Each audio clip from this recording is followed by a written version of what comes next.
maestra Malka Nobrigot, vamos a platicar sobre pues, estas implicaciones del reconocimiento de un Estado palestino por miembros de la ONU. Y ayer justamente, Fabi, Santiago, Malka, estábamos platicando con Andrés Oppenheimer de esta reunión que iba a sostener en ese momento, todavía no sucedía, iba a sostener Donald Trump con Benjamin Netanyahu, precisamente para hablar dentro de todos de estos temas, de estos 20 puntos que había presentado Donald Trump, y la idea de reconocer precisamente al Estado palestino, cosa que Netanyahu dijo que eso era prácticamente una aberración o una situación muy complicada darle ese derecho. Pero bueno, platícanos, ¿cómo estás? ¿Qué tal? Un gusto estar con ustedes como siempre. A ver, yo creo que hay que puntualizar algunas cosas de este reconocimiento de un posible Estado palestino de algunos miembros de la ONU. Primero, estos reconocimientos son por el instante bilaterales, es decir, sí se sumaron países muy importantes a este reconocimiento, pero por el momento son bilaterales y tienen consecuencias diplomáticas de elevar el nivel diplomático de la relación, pero todavía no tiene plenos derechos un Estado palestino. ¿Qué implicaría que los tuviera? Tendría que pasar la decisión, primero plantearse ante el Consejo de Seguridad y 9 de los 15 miembros tendrían que estar de acuerdo y ninguno de los miembros permanentes tendrían que ejercer su veto, lo cual en este momento es casi imposible, porque Estados Unidos ejercería su veto como están dadas las condiciones.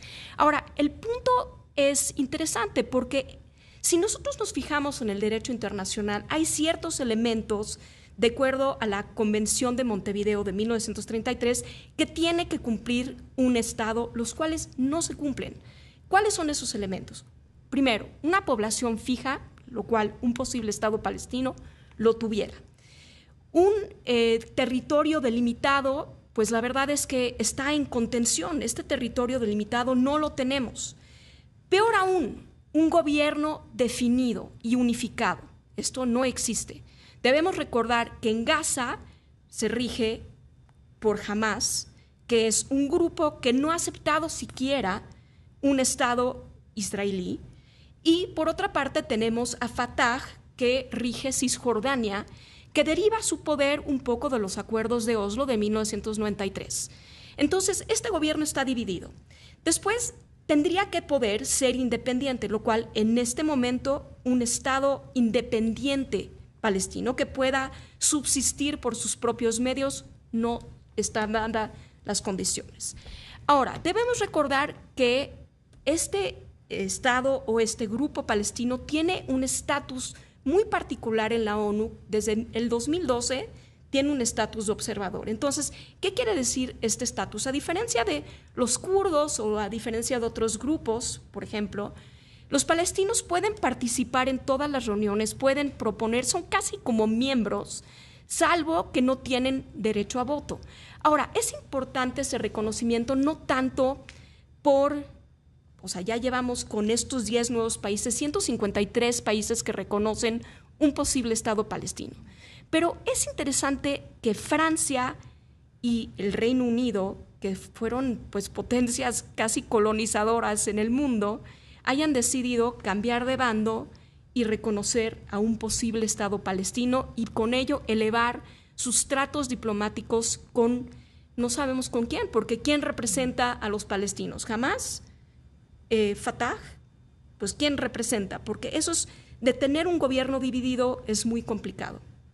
Ahora, peor aún, los tiempos para hacer este reconocimiento no fueron los más atinados. ¿Por qué?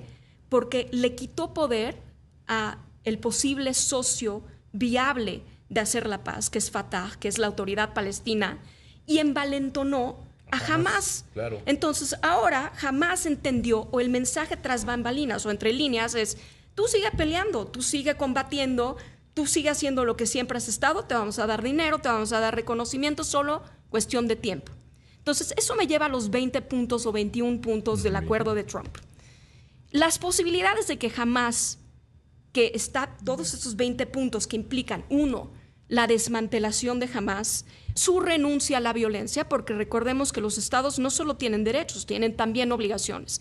Y en la Carta de las Naciones Unidas, uno es renunciar al terrorismo y renunciar a lo que está haciendo Hamás, que es en cierta manera su etos.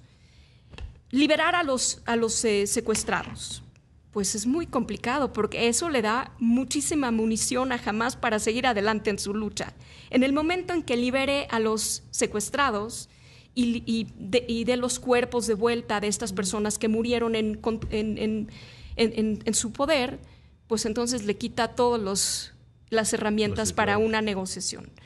Lo que yo creo que sucederá en el mejor de los casos es que van a poner más términos a esta negociación para no perder cara frente a Estados Unidos y aparecer como que no quieren la paz. Que es lo que en cierta manera, esto es como un gran ajedrez. Este movimiento que hizo Trump pone en jaque a diferentes partes. Primero, compromete a Hamás a decir, a ver, llega un momento en donde si queremos conformar un Estado palestino, vamos a tener que renunciar a la violencia. Vamos a tener que liberar a los rehenes, lo cual yo veo muy difícil que jamás haga. Por otra parte, compromete también a Israel, porque Israel tiene a su facción muy conservadora, que es un gobierno de coalición, que puede desestimar lo que está haciendo Netanyahu, decir, oye, esto de darle amnistía a Hamás es una concesión demasiado amplia que no estamos dispuestos a hablar. Pero le dio Trump 3-4 días nada más a Hamás para poder contestar. Sí, Ahora, ¿qué ahorita, va a pasar después de esos 3-4 días? Pues supuestamente la condición es Hamás tendría que aceptar. Si no aceptan, sigue el status quo, siguen las intervenciones y en cierta manera Estados Unidos se exime y diría, a ver, esto fue la última oportunidad para que ustedes puedan hacer la paz. No quieres la paz, ¿verdad, Hamás? Entonces, pues Israel, haz lo que tienes que hacer. Pero yo ya traté. O sea, esa es la posición de Estados Unidos.